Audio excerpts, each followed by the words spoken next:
East India company نے یہ اعلان کیا کہ جہاں بھی مولوی ملے پکڑو اور مار ڈالو۔ چنانچہ مولوی کون ہے، اس کی علامت و پہچان یہ بتائی گئی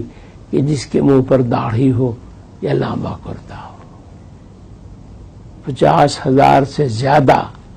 داڑھی کرتے والے اس کے بعد پورے ملک میں قتل کیے گئے۔ دلی اور اس کے قرب و جوار میں جہاں علماء کا گڑھ ہوا کرتا تھا، بڑے بڑے علماء پائے جاتے تھے اور بڑے بڑے کام ہوتے تھے، ان علاقوں میں یہ پوزیشن ہو گئی تھی کہ لوگ اپنی میت کو لے کر گاؤں گاؤں گھومتے تھے کہ شاید فلاں گاؤں میں 12 علماء تھے، شاید کوئی وہاں مل جائے، وہاں پہنچتے تو کوئی نہیں ہے، دوسرے گاؤں میں گئے، تیسرے میں گئے، اور جب لاش میں سے بدبو اٹھنے لگتی تھی تو بنا جنازے کے دفن کر دیتے تھے۔ یہ حالت ہو گئی تھی۔ ایسے وقت میں جو چند علماء بچ گئے تھے، انہوں نے فیصلہ کیا کہ اس لڑائی کو اگر آگے بڑھانا ہے تو ہمیں اسلامک ایجوکیشن کے انسٹیٹیوشن قائم کرنے چاہیے،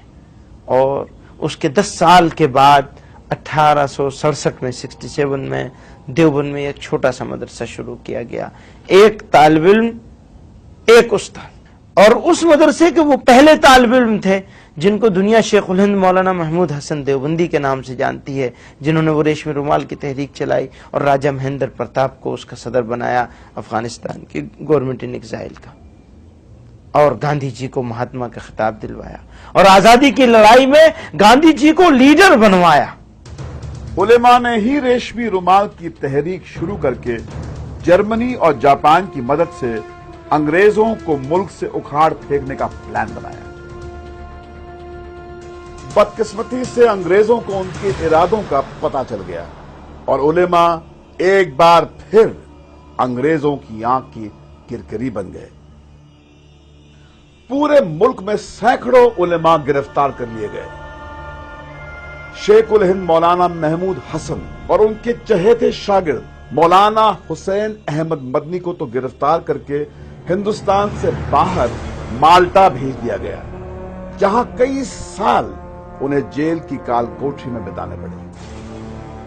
اپنی اس ناکامیابی سے علماء یہ بات اچھی طرح سمجھ گئے کہ ہنسا کا راستہ اپنا کر وہ ہندوستان کی غلامی کو ختم نہیں کر سکتے۔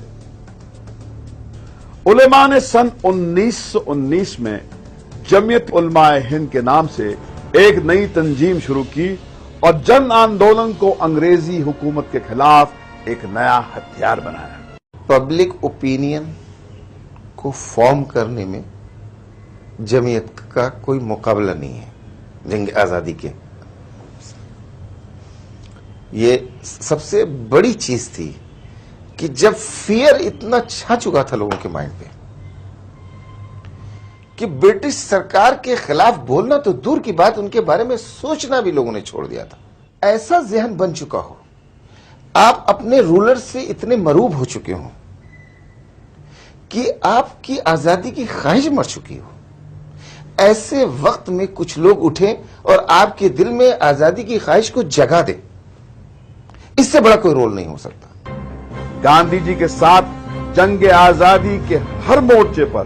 جمعیت نیتا قدم سے قدم ملا کر چلتے رہے۔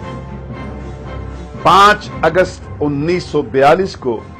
جمعیت نے جب سب سے پہلے